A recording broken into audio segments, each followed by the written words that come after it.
একটা পরে সাবেক মেয়র নির্বাচন ধানের শেষে ভোট এই কারণে যে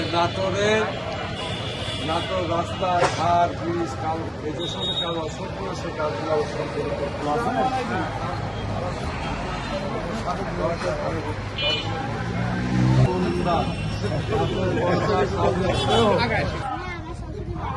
নাটোর পৌরসভার সাবেক মেয়র আমি আসলে আসলাম 12 ফেব্রুয়ারি এমপি নির্বাচন।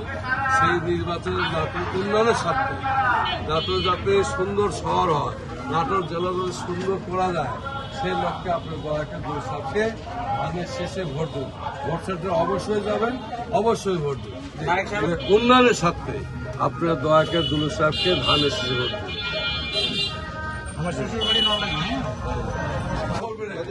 মূলত আসছি 12 ফেব্রুয়ারি এমপি নির্বাচন।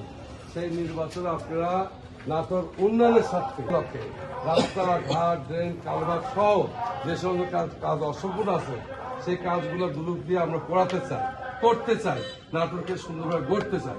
আপনারা দয়া করে সকলেই ভালো শেষে বলবেন। আসসালামু আলাইকুম।